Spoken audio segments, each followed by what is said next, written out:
Assalomu alaykum hurmatli o'quvchilar. Bugun sizlar bilan qattiq jismlarning issiqlikdan kengayishini amaliy va nazariy yo'l bilan ko'rib chiqamiz. Tajribani boshlashdan oldin nazariy qism bilan qisqacha tanishib o'tsak.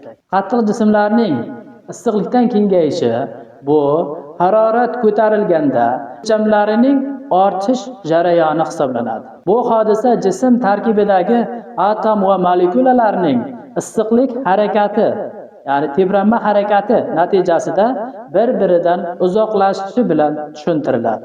Misollar qattiq jismlarning issiqlikdan kengayishiga tabiatda juda ko'p misollar keltirish mumkin. Masalan, yozda elektr simlarining cho'zilgan holda osilishini yoki issiq suv quyilgan shisha stakanning yorilib ketishini, ko'priklar va temir yo'llarda bo'shliqlar qoldirilishini biz kuzatganmiz. Hurmatli o'quvchilar, qattiq jismlarning issiqlikdan kengayishidan biz foydalanamiz va zararli tomonlari ham bor va uni oldini olamiz. Masalan, mana bu ko'prikni ko'radigan bo'lsak, uning bir uchi mana beton bilan mahkamlangan. Ikkinchi qismi esa mahkamlanmagan. Sabab mana bu issiqlik natijasida ko'prigimiz kengayib, bemalol harakatlanishi uchun mana shunday bo'shliq qoldirilgan. Yoki temir yo'l izlarini ko'radigan bo'lsak, temir yo'l relslari hech qachon bir-biriga zich qilib, mana bunday tekkizilgan holatda o'rnatilmaydi. Har doim ularning orasida masofa qoldiriladi. Quyidagi formula qattiq jismlarning issiqlikdan kengayishini hisoblab beradigan formula hisoblanadi. Bu yerda delta L uzunlikning o'zgarishi, alfa esa kengayish koeffitsiyenti, L0 esa boshlang'ich uzunlik, delta T harorat o'zgarishi yoki temperaturalar farqini bildiradi. Misol uchun, Eyfel minorasi to'liq metalldan ishlab chiqilgan va u issiqlik natijasida kengayadi. Uni hozir kengayishini hisoblab chiqamiz. Temirning kengayish koeffitsiyenti 1,2 darajasi -5 1 taqsim gradus Selsiyaga teng. Uzunligi 324 metr. Santimetrga o'tkazadigan bo'lsak, 32400 santimetr. Yoz va qish farqi, demak 40 gradusga teng. Masalan, qishda 0 gradus, yozda esa 40 gradus. Ayiradigan bo'lsak, 40 gradus farq kelib chiqadi. Endi formulaga qo'yamiz va hisob-kitobni amalga oshiramiz. Bizda delta L 15,55 santimetr kelib chiqdi.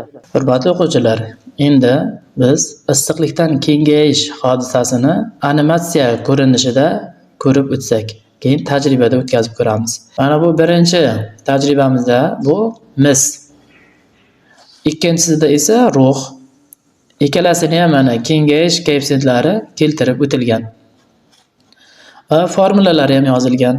Endi bularni hozir kengayishini kuzatib ko'ramiz.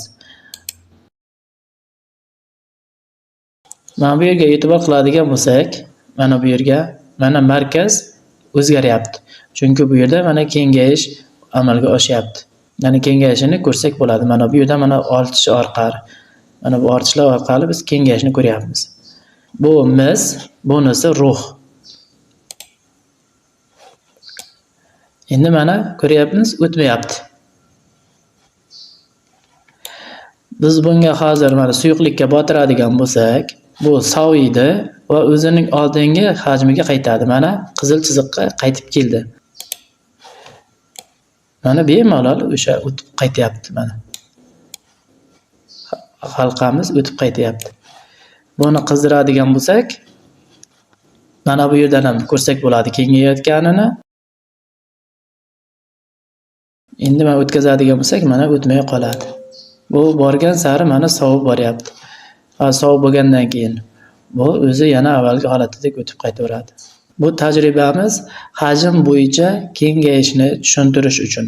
Hurmatli o'quvchilar, endi ikkinchi tajribani, uzunlikning issiqlik natijasida uzunlikning o'zgarishini tekshirib ko'ramiz. Mana bu temir, bu mis. Mana bularning tagiga dumalaydigan jism qo'yganmiz va bunga ko'rsatadigan stilkali jism o'rnatganmiz.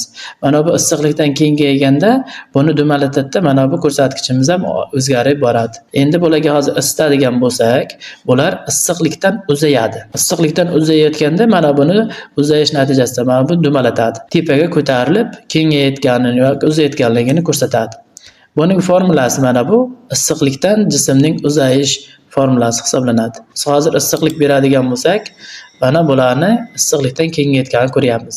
Mana bu issiqlikdan kengayib, mana buni dumalatyapti va stilkamiz ko'tarilyapti. Bu yerda mana mis temirga nisbatan tezroq kengayapti.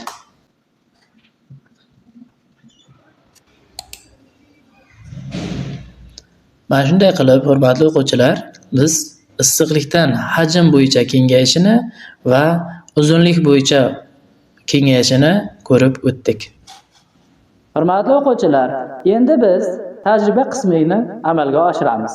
Buning uchun oldin mana buni bemalol mana halqadan o'tayotganini kuzatamiz. Endi buni qizdiramiz.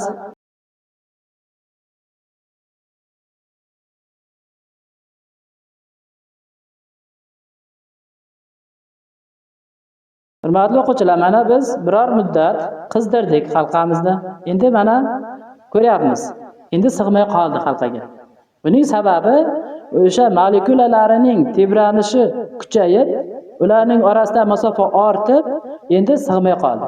Bu sovigandan keyin torayib, yana o'zini holiga qaytadi. Mana shu yo'l bilan biz jismlarning issiqlikdan kengayishini tushuntirishimiz mumkin bo'ladi.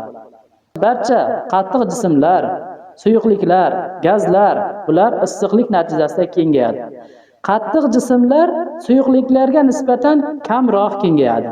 Suyuqliklar esa gazlarga nisbatan kamroq kengayadi. Gazlar eng tez kengayuvchi hisoblanadi. Hurmatli o'quvchilar, shu bilan sizlar bilan o'tkazmoqchi bo'lgan qattiq jismlarning issiqlikdan kengayish hodisasini amaliy yo'l bilan ko'rib chiqdik. Hurmatli o'quvchilar, endi sizlarga qiziqarli savollar taqdim etamiz.